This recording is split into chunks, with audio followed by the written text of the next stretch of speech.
Shalom dan selamat pagi bagi kita semua. Kembali lagi kita akan membahas seri menyelidiki Alkitab bagian yang ke-24. Tetapi sebelum kita memulai pembahasan kita pada hari ini, mari kita tunduk kepala dan kita berdoa.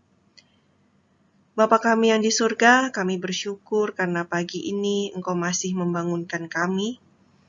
Engkau masih memberikan kesempatan kepada kami untuk kami boleh hidup. Artinya kami masih memiliki waktu untuk bertobat. Bapa yang terkasih, sebentar kami akan mendengarkan pembahasan. Kiranya Roh-Mu yang Kudus boleh bersama-sama dengan kami, sehingga kami boleh mendapatkan pengertian yang benar. Dan juga Tuhan, berkatilah hamba-Mu yang akan berbicara, sehingga setiap hal yang dibicarakan itu seturut dengan kehendak Tuhan. Ini Tuhan doa dan harapan kami, doa yang jauh daripada sempurna ini kami alaskan hanya di dalam nama Yesus Kristus, yang menjadi Tuhan dan Juru Selamat kami. Amin. Baik, sahabat-sahabatku yang terkasih, pada bagian yang ke-24 ini, kita akan membahas pendahuluan berbagi pengalaman menyelidiki Alkitab. Jadi ini adalah pendahuluannya ya, sebelum kami berbagi pengalaman di dalam menyelidiki Alkitab. Nah, saya hanya mau rekap, mulai dari bagian yang pertama hingga yang ke-23 kemarin ya. Apa saja yang sudah kita pelajari? Kita sudah belajar ya, kenapa kita harus menyelidiki Alkitab. Itu ada di bagian 1 sampai yang keempat. Lalu, apa sih modal yang kita perlukan di dalam menyelidiki Alkitab? Kita juga sudah belajar bahwa ada penghalang di dalam kita memahami firman Tuhan. Apa saja penghalangnya? Nah, nanti dibaca ya pada bagian ke-10 hingga yang ke-14. Lalu kita sudah belajar juga mengenai prinsip dalam menyelidiki Alkitab. Lalu kita juga sudah membahas beberapa pertanyaan yang sering dipertanyakan ya, ada 2 pertanyaan. Dan kemarin kita sudah membahas apa yang harus kita lakukan setelah kita mengetahui kebenaran. Oke, jadi sebelum kami berbagi pengalaman itu ada beberapa poin yang perlu diingat ya. Ya, ini pendahuluannya supaya kita tidak salah nanti. Jadi poin pertama yang perlu diingat adalah semua cara penyelidikan yang nanti kami bagikan ya, cara-caranya, metodenya, itu tidak bersifat mutlak. Oke, tidak bersifat mutlak. Jadi jangan sampai kita berpikir, oh berarti caranya mutlak harus seperti ini. Tidak ya, itu prinsipnya. Tetapi prinsip utamanya tuh pasti akan sama. Metodenya bisa mungkin agak beragam ya kita ya. Seperti itu. Jadi ini poin pertama yang harus diingat, tidak bersifat mutlak. Jadi yang kedua, cara menyelidiki Alkitab yang nanti kami bagikan, itu biasanya kami pakai untuk membuat renungan-renungan grow. Jadi kurang lebih seperti itu hasil-hasilnya, kurang lebih, tapi nanti akan lebih mendalam lagi ya. Seperti itu yang perlu diingat. Nah, yang ketiga, poin terakhir ya, yang perlu diingat adalah teman-teman di sini boleh bertanya dan mencari sumber lainnya. Jadi boleh tanya nih, bagaimana sih caranya kalian menyelidiki Alkitab seperti itu ya. Kita bisa tanya sama pendeta, karena pendeta ini biasanya lebih kaya, lebih punya banyak pengalaman ya di dalam menyelidiki firman Tuhan. Atau kita juga bisa bertanya pada teman-teman kita yang suka mempelajari firman Tuhan. Jadi kalau kami mau ingatkan lagi, pertama, yang nanti kami akan sharingkan tidak bersifat mutlak. Bahkan apa saja yang kami gunakan, metode apa saja, tidak bersifat mutlak. Nah, ada satu harapan nih dari kami ya. Sebagai ministry, saat kami nanti membagikan metode-metode kami, cara menyelidiki versi kami, ya kan? Kami sangat berharap hasil akhirnya nanti itu bukan saling menyalahkan. Atau bukan merasa diri paling hebat. Contohnya, setelah kita dengar ya nanti metode-metode yang kami sampaikan, tidak saling menyalahkan. Oh, berarti metode si A salah. Tidak ya. Ataupun merasa diri paling hebat. Wah, metode saya nih udah paling benar.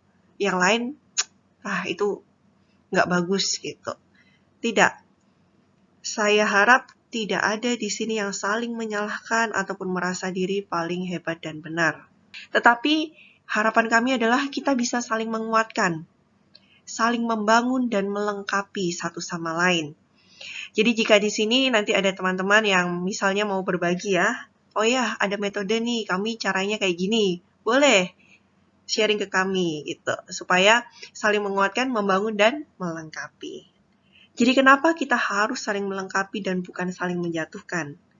Nah, di dalam kutipan, di dalam manuskrip 87, tahun 1907, paragraf yang ke-16 dikatakan, karena pikiran manusia itu berbeda, ya, dan tidak memahami hal-hal dengan cara yang benar-benar sama. Jadi karena pikiran kita, setiap manusia itu berbeda-beda, ya. Saya akan tunjukkan nih gambarnya ya. Nih, lihat nih, ada banyak ya. Ada banyak orang, maksudnya ada banyak manusia. Pikirannya pun berbeda-beda. Sehingga cara memahami itu tidak dengan cara yang benar-benar sama. Mutlak harus kayak gini. Nah, itu tidak. Seperti itu. Oleh karena itu, saya ingatkan sekali lagi, mari kita saling melengkapi dan kita bukan saling menjatuhkan. Ingat, bukan kebenarannya ya yang berbeda, tetapi cara setiap orang dalam memahami kebenaran itulah yang berbeda. Itulah sebabnya ada beberapa nasihat ya, atau beberapa yang Alkitab catat gitu. Kita akan baca ya, ada 3 ayat terakhir yang ingin saya bagikan. Oke. Yang pertama di dalam Ibrani 10 ayat yang ke-25. Marilah kita saling menasehati. Jadi di sini kita diminta untuk saling menasehati. Jadi kalau ada yang salah, kurang tepat, kita bisa saling menasehati.